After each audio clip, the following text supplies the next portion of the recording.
Do you remember the exact moment you looked at your bank account and saw your first real paycheck hit? For most of us, it is a feeling of pure, unfiltered euphoria. You did it. You survived the interviews, you got the offer, you put in the hours, and now the system has finally rewarded you. You are officially making money. But right in this exact moment, within the first 48 hours of that direct deposit clearing, is where so many people make a psychological mistake that can trap them in the middle class for years. When you go from being a broke student or earning minimum wage to suddenly having a predictable salary, your brain starts telling you a story.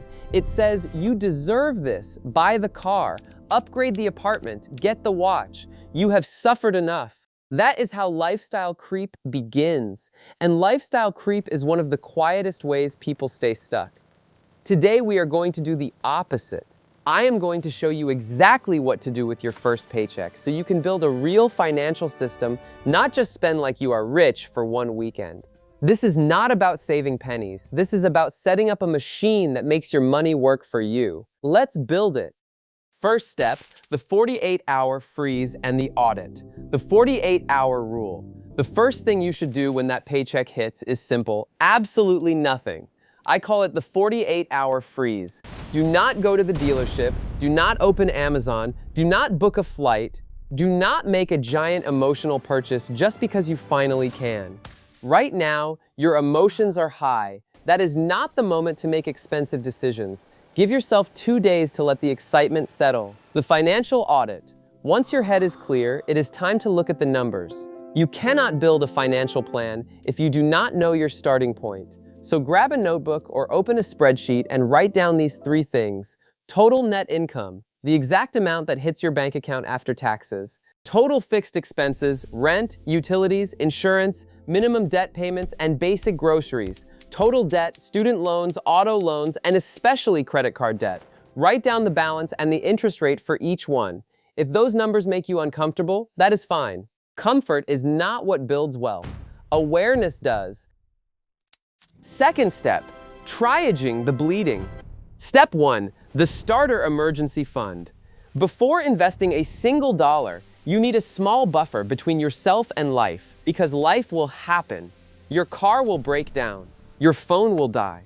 A medical bill will show up. A random problem will appear when you least expect it. If you do not have cash for those moments, you will put them on a credit card. And that is how small emergencies become big debts.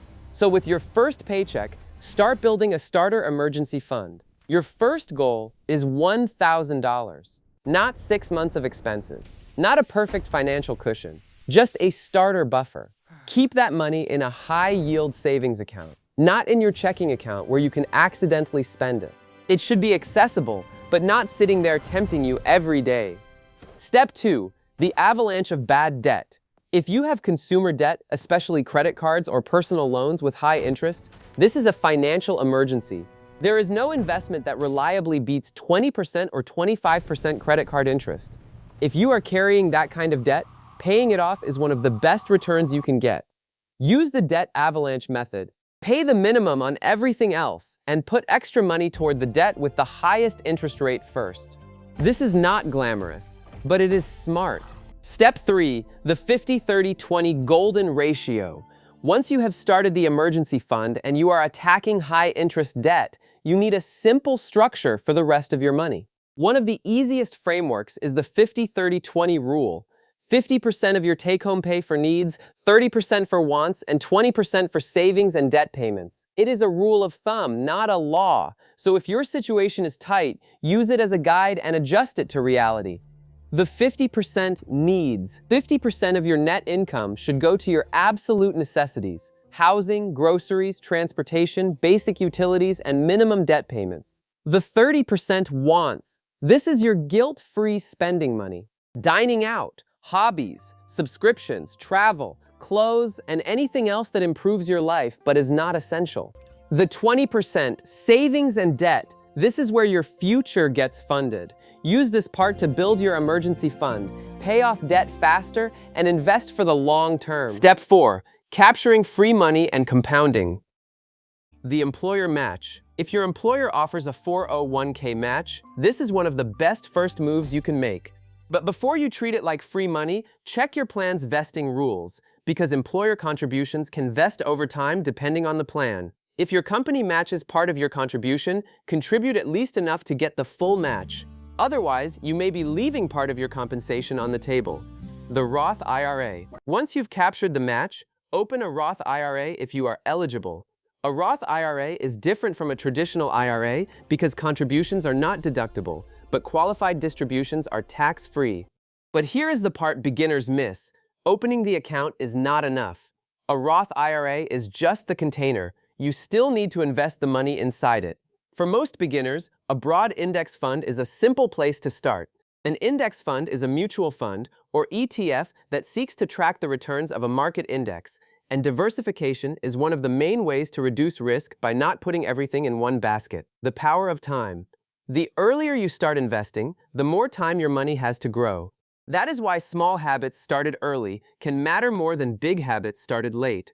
Your goal is not to predict the market. Your goal is to stay consistent long enough for compounding to do its work. Step 5.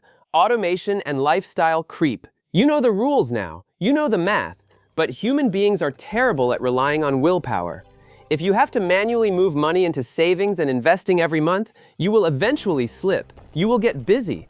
You will get distracted. You will decide to do it next week. That is why the wealthy automate. Set up your direct deposit so your money is split automatically. Route part of it to savings, route part of it to investments. Let the rest go to your checking account for bills and spending. You want the good decisions to happen before your brain has a chance to interfere. Defeating lifestyle creep. As your income grows, lifestyle creep will try to creep in with it. You get a raise, and suddenly you think you need a nicer car. You get a bonus, and suddenly you want a bigger apartment. That is how people end up making more money and still feeling broke. Here is the better move. When you get a raise, do not spend all of it. Keep part of it for your life. Sure, enjoy some of it, but automatically send a meaningful portion toward your savings and investments. That way your standard of living improves, but your wealth grows too. The real meaning of money. Your first paycheck is not just money, it is the beginning of your financial future. If you spend it all on things that lose value fast, you stay on the treadmill. But if you use it to build savings, kill debt, and start investing, you begin to buy freedom. Do not let the excitement of your first paycheck blind you to the bigger picture. Take the freeze, do the audit, build the emergency fund, attack the debt, capture the employer match, open the Roth IRA, automate everything. That is how you turn your first paycheck into the first real step toward wealth. The blueprint is right in front of you.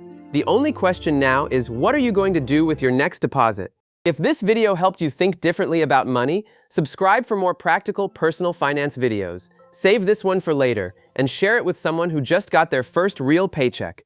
Let's stop looking rich. Let's start building real wealth.